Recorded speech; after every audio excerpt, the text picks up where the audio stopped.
Hello, everyone, and welcome to another episode of Underneath the Hood. I'm Dave Martin, the owner of Martin's Auto Repair in Central Phoenix. I'm Glen Hayward, the proud owner of Goodworks Auto Repair in sunny Tempe, Arizona. And I'm Lee Weatherby with Accurate Automotive in the heart of Mesa. And together, we represent 140 years of combined automotive experience. Our goal is to change the perception of our auto repair industry by going behind the scenes and underneath the hood.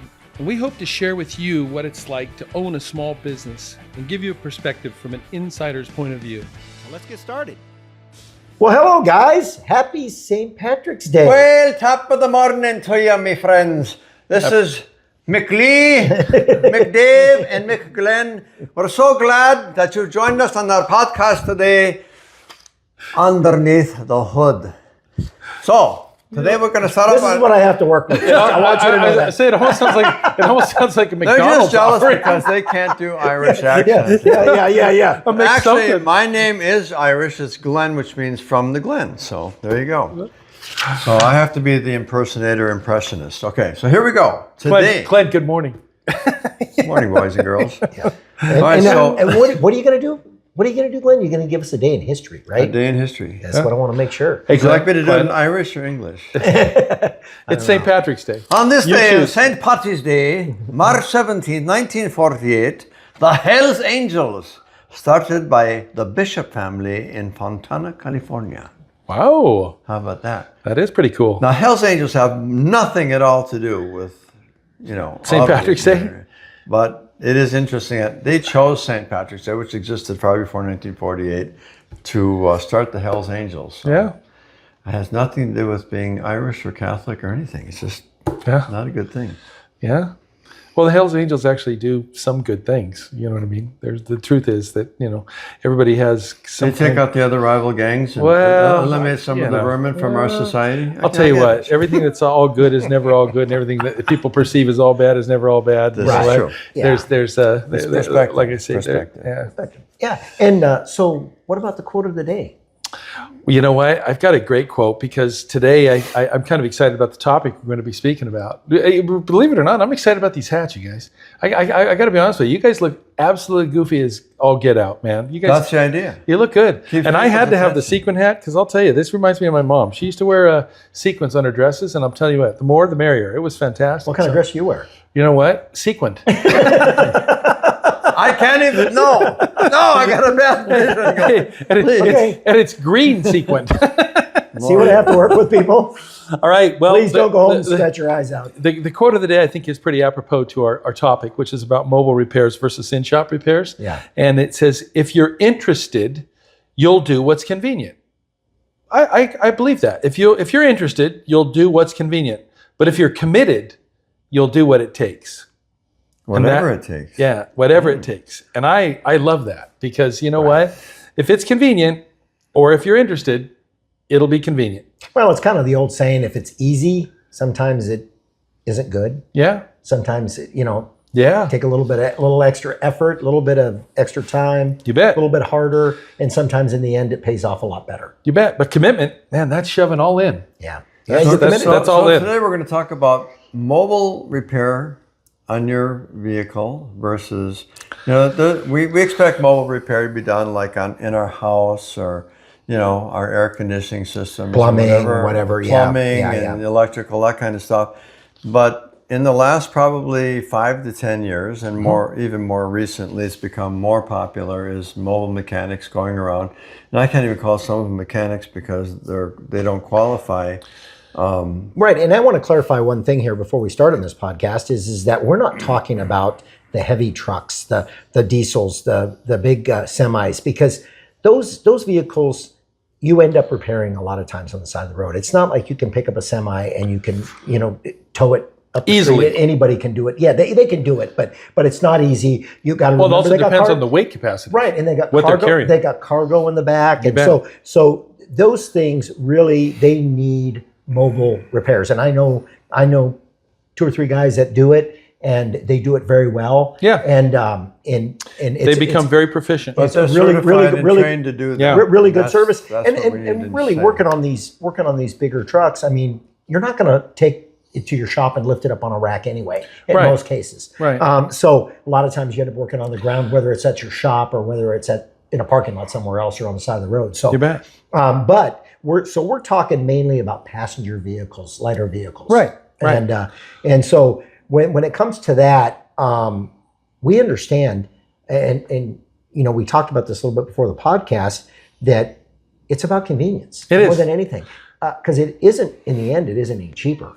No, but there's a perception that there's a perception that it is cheaper. You know what I mean?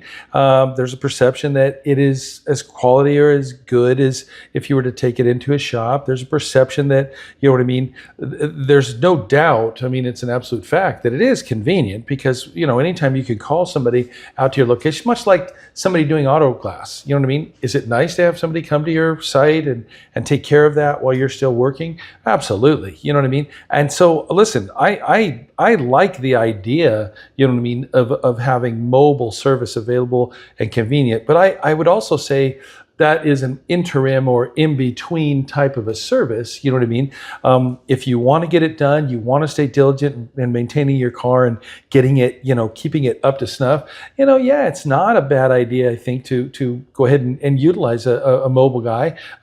We do some mobile services, for some of our fleets, but there's fleets limitations. Is a little bit different, though. Fleets is a little bit there's different. no question. Yeah, fleets are a there's little no different. question. Because you're talking about usually bigger vehicles, or You bet. Usually the smaller vehicles usually get in the shop, right? You bet. Yeah.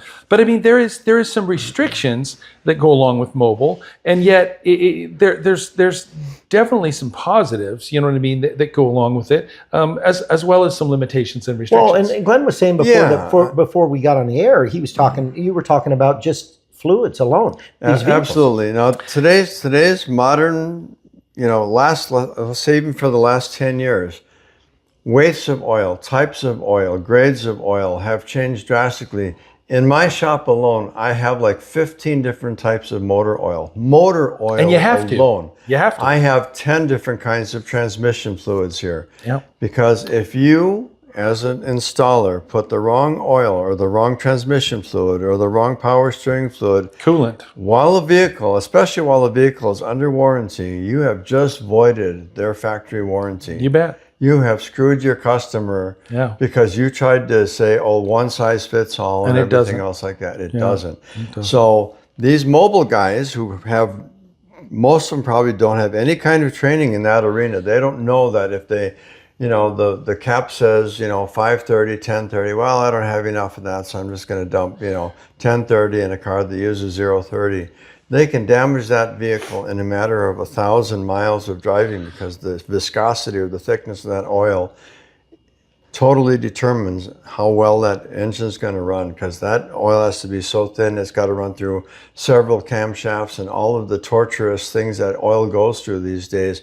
You put too thick of an oil in there, you're going to damage the motor, hands down. Well, and when you go into the dealership and say, well, this car's under warranty, they're going to they're going to test your oil. You bet. They have stuff that Well, tests and it's not only mobile that we're talking about. I mean, really, even in a shop, you want to make sure there's some shops out there that aren't doing mobile that are putting the wrong oil in your car too. Yeah. And we've ran into this before where we've had a customer call us up and say, hey, my gas mileage is down. Your gas mileage is down, or a situation where they ran into where the manufacturer's warranty wouldn't cover it because they did put the wrong oil in their car or whatever. Do something like that in a 3.5. So you want to make sure that when you do whether it's mobile or whether it's a shop, you want to make sure you do your due diligence and make sure that they have all the different types of oils. Yeah, and even do-it-yourselfers. You may not be aware that, there may be a 520 or 020 oil that you're buying at the auto parts store, right? And your cap says this and this, but there's even divisions between the 020 oil of certain specifications and others. Again, there's 016, there's 08 oil. There's 08, right? And if you are not using that proper oil and you're putting that in a new engine, you have just given it its death sentence. And the key to what you're talking about is really preserving those factory warranties. You want to preserve that for as long as you possibly can. But when it comes to, like I say, with mobile service and things like that, let's talk about the convenience factor, because here again, there's a right way and a wrong way, you know what I mean, to do mobile service, because there are laws and restrictions and things like that. And I'm not talking just about homeowners associations and things like that. I'm talking about, the way that you have to discard products, and, you know what I mean, anytime, let's assume that somebody's going to be doing a mobile oil change, you know what I mean, you have to be able to capture completely, you know what I mean, all of that product that comes out of the engine, the waste oil, the filters and things like that, without, you know what I mean, disturbing or getting it all over the ground and the surface.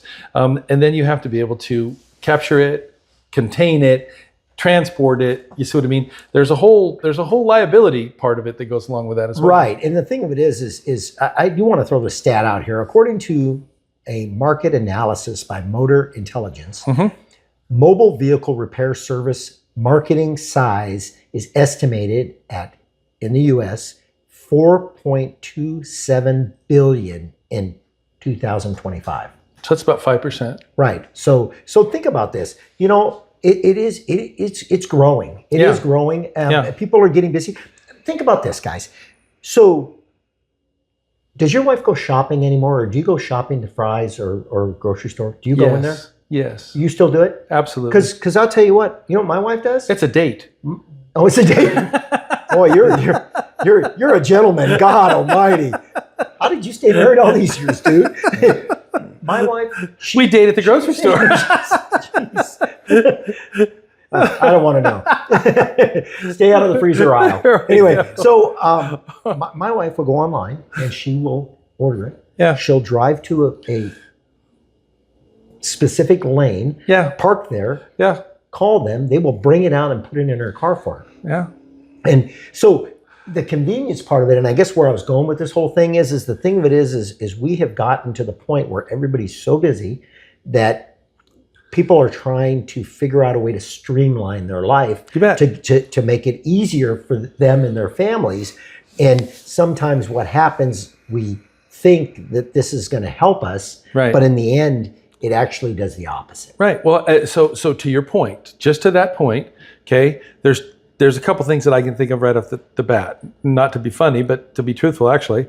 How many times have you picked up your groceries, gotten home, and then found out what you wanted wasn't in there, or what the brand that they gave you wasn't quite exactly the one that was used for the recipe?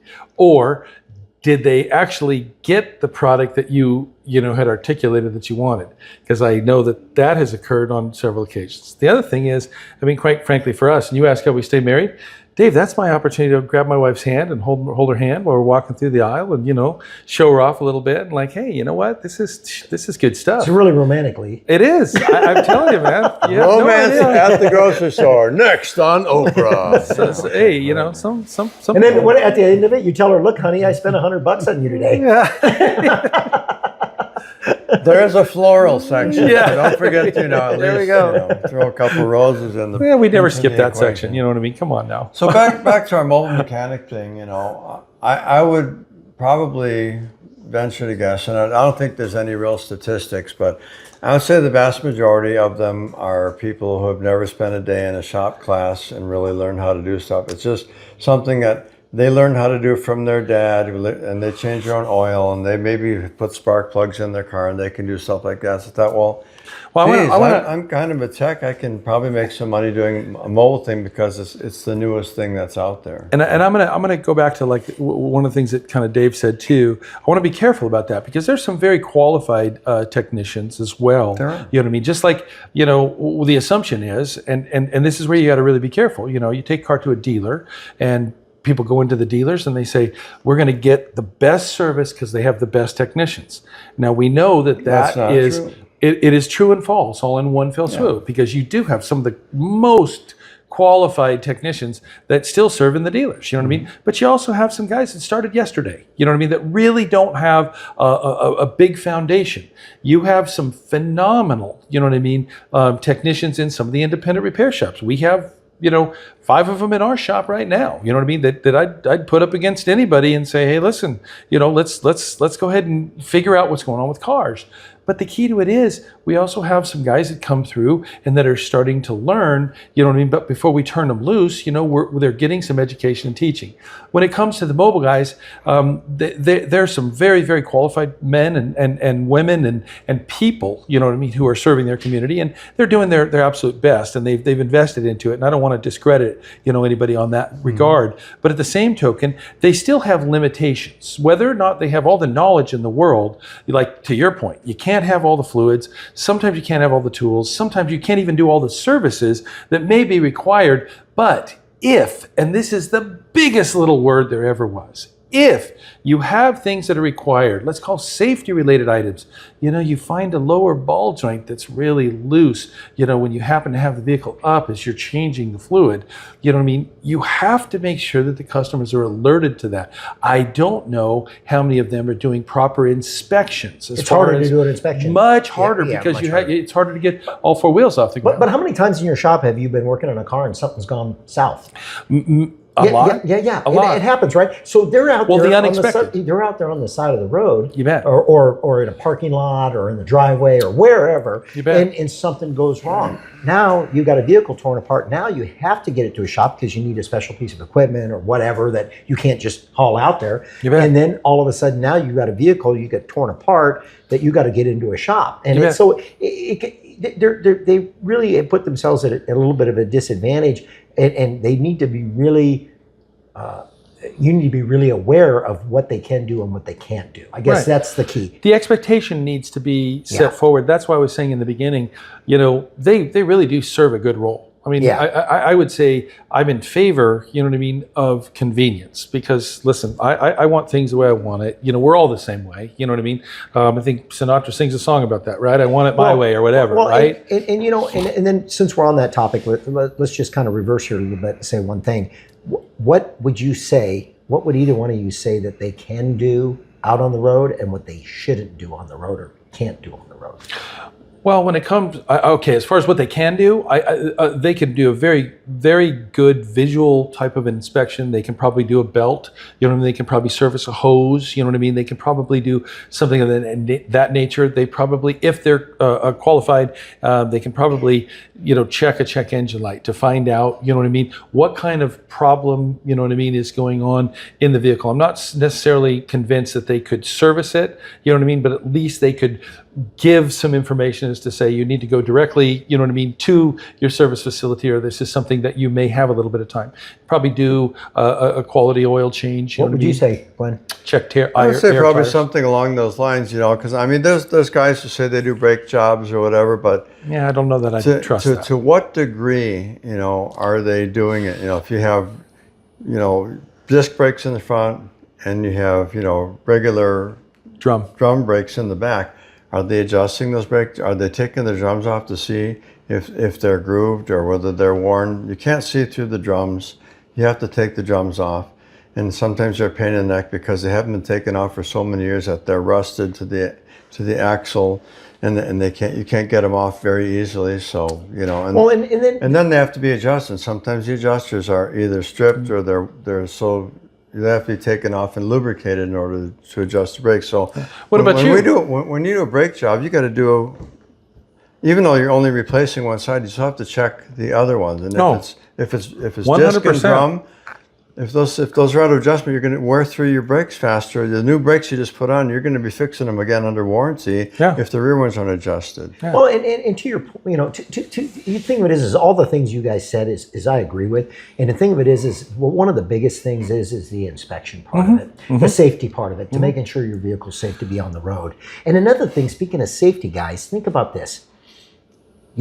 If you get somebody to come to your house in your driveway, work on their car, work on your car, you want to make sure that they are insured and they are covered, because we run risks in our business every day, right? Got to do risk analysis. Right, risk analysis. Because the thing of it is if something happens to that person on your property, your insurance is going to get notified of that. You bet. And you're going to be paying for that for a long time. Yeah. So you want to make sure that whoever you're dealing with has the proper insurance, has the proper tools to be safe. Number one, if they're jacking up a car in your driveway and they're not using jack stands, you need to throw them off your property. That car falls on Hold them it now. and they die or Yeah. get maimed for life. Yeah.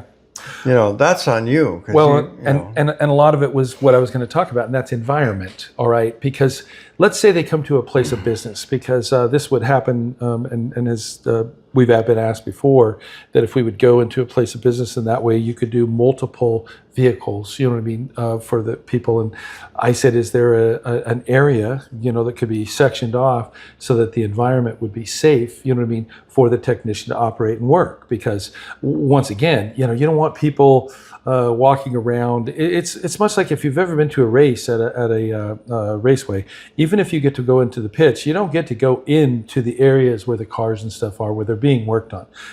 And that's because you have sometimes things that are debris that's flying. You have things that are splashing. You know what I mean. Plus, you have tools and equipment and things like that. And so you need to make sure that the environment is preserved for safety first. You see what I mean? So that you can function properly and get the work done, you know what I mean, in an efficient time. Well, and homeowners, you didn't bring this up, but I wanted to throw this in there too, is homeowners associations won't allow. You're not going to work on the street. Yeah, no. And if driveways are pitched, that's not a safe environment. Right, that's not a safe environment. No, but they wouldn't even allow some people to change their own oil in their own garage. Right, Yeah. Inside the garage in a flat.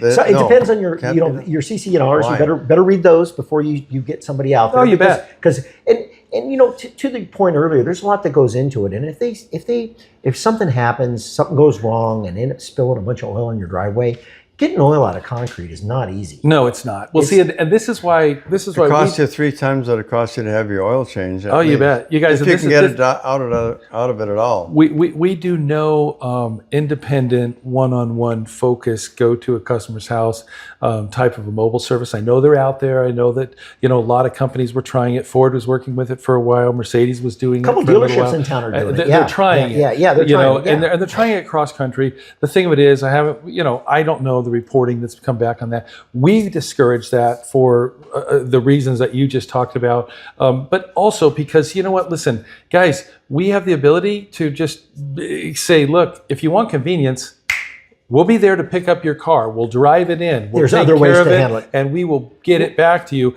all within a space and time that is going to be conducive to what your needs require. And we have loaner cars at my shop. And You bet. The thing So do we. We decided that we Absolutely. wanted to make it as convenient as possible. So I guess don't be narrow-minded about it. There you go. If you go. you want to get your car serviced and you think that, hey, I don't have the time for this, I need a vehicle, there's other options for you. And you definitely need to explore those other options and really look at the whole thing. But that all being said, it is expected to reach 6.5 billion in 2030. Right. So 2030, they're estimating that the revenue for mobile mechanics is going to be 6.51. Yeah.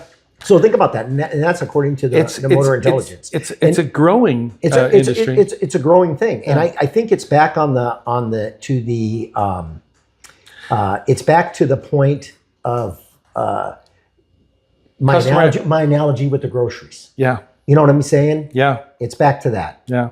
See, here's the thing. Once again, it's about customer expectation. And if you can meet or exceed the customer's expectation in all aspects, and you can do it in a variety of ways, listen, the more offerings that you have, generally the better off, things are. I mean, let's look at the society that we live in. But the truth of the matter is there are restrictions and limitations, you know what I mean? Some legal, some safety, some just capacity. Safety is well, it has to be the number one, but in some cases it's not, you know what I mean? And another thing we didn't throw in there is, the temperatures in different states and different regions of the country. Yeah, you don't want to be out there in the whether you want to summer. be. You want to be in there when it's below zero. Or do you want to be out there when it's 120 degrees like it gets here in Phoenix? Yeah. Do you really want to send your tech out there to possibly have him have a heat stroke or something like that? I mean, these are all considerations that have to be made, and even for from the consumer side, do you really want to have someone out there in 110 degrees? Yeah. Laying on your driveway. If you asked your tech to go out in the driveway or go out in the parking lot and work on the car, what would he tell you? Go jump on the fridge. They have a certain finger that they raise on one hand or maybe both hands. That's what blows my mind. It's like The pavement's 150 degrees we're not or doing more, that, you know? 200. Here's the problem. You have to find an insane person and- who's competent in working cars and working on cars. I didn't really want to bring this up, but I will. We have a fleet that we work with, and their guys have gotten to the point where sometimes they will call in a mobile service technician because it was more convenient. They didn't want to make the meeting. They didn't want to drive because a lot of times people are taking those vehicles home, the service vehicles, they take them home. And so they are required to get them repaired. The problem is sometimes there's overreach. And what I mean by that is they're trying to do things that are a little bit outside of their capability because they look at the aspect of what it can produce and is it convenient to my customer. In almost all cases, the reports that I get back are, well, it was 4 times more expensive. It took 10 times longer, and we never really were happy, you know what I mean, i.e. replacing an axle on a vehicle, you know what I mean, front wheel drive or something of that nature, and brakes, in the driveway. I mean, let's face it, you're not going to get the same quality, you know what I mean, of care, if you will, by doing something in a compromised environment. Well, and let's face it, if they don't have a brick and mortar building, the thing of it is if they come out and do a repair on your car, what is the warranty on that? And then the question is, what happens when you go to pick up that phone to say, hey, I'm having a problem with what the repair you did on the car, and that phone goes to no longer in service. Right. So... or it goes to voicemail, and the guy sees who called, and he didn't want to, Well, so the real important thing is what we said earlier about making sure that, first of all, it's a legitimate business and they have actually a brick and mortar building somewhere where you can go, and making sure that they have proper insurance and they're really good business. They might be great techs. To your point, there is some great mobile techs out there. I know a few, and they're really good at what they do. But the thing of it is some of them aren't really good businessmen. Yes. And that's fair. And so what happens is they don't obviously think about what happens if I get hurt. What happens if this goes wrong? What happens? And you all three of us have been in so many risk management courses and done so much of that because we know that things happen and we want to make sure we're prepared if they do. You bet. So that's the important thing. And for the consumer, and this is who we're talking to right now is the consumer, we want to make sure that the consumer, if you're going to go ahead and use a mobile repair person, fine. Understand the limitations. Yeah, understand the limitations, number one, but also understand what your liability is in this deal. Well, and the thing of it is, listen, I'm all for anybody that wants to put in their best effort and go for it and try to do something, as long as the consumer safety is first and foremost, and then when that vehicle's done, there's been no compromised safety issue related. I can say I could be all in on that. You know what I mean? I'd be 1,000% all in on that because I want the most important thing to me is my customers. You know what I mean? And their safety. Because let's face it, we're all sharing the road together. Your loved ones, my loved ones, everybody's out there driving together. Let's make sure we're all safe. Well, I'm going to throw one more thing in there because Glenn didn't mention it, but I know, and Glenn and I have talked about this numerous times, but you got a concierge service for your customers, right? Yeah. Yes. Yeah. And so We'll pick their vehicle up. That's where the point I was Bring it getting to at our earlier. shop. You bet. Service the vehicle and take it back. Yeah, right. bet. And all three of us do stuff like that. Yeah. And maybe we do it in a little bit different way, but we do that. And You bet. Because so when you need to get your vehicle serviced, and I tell my service advisors this every day at least once. I go, when that customer's calling you, they're not calling you because they just have a car problem. They're calling you because they have a life problem. That's correct. And they need our assistance because they've got other things going on that car is used for. It's back to what you said in one of the other podcasts. It's a tool. It's a tool. So the thing of it is we want to make sure that, hey, Tommy's got to get to soccer practice. I've got to be at work. We got to go here. We got to do this. And what happens? Ginny's got cheerleading. Right. Yeah. And so what happens is they get so hooked into the schedule of what they need to get done that day. Daily life. Daily life. And their car is a big part of that. So if we can eliminate all of those problems and all of those things that they need to accomplish that day, their life is so much better. And that's our job. Our job is just to help them manage life. You know what? It's really, I love that you said that. It's to be able to help eliminate distractions. Right. Yeah. Because you know what? Sometimes a car can be a distraction. Yeah. Well, guys, hey, another great show. And I really enjoy hanging out with you guys. And I hope you have a wonderful St. Patty's Day, and don't drink too much green beer. Yeah. All righty then. You got my word. I never was fond of green beer. That'll be an easy task for me. Yeah. Guys, be good. Thank you very much. Thank you for joining us. Have a great day.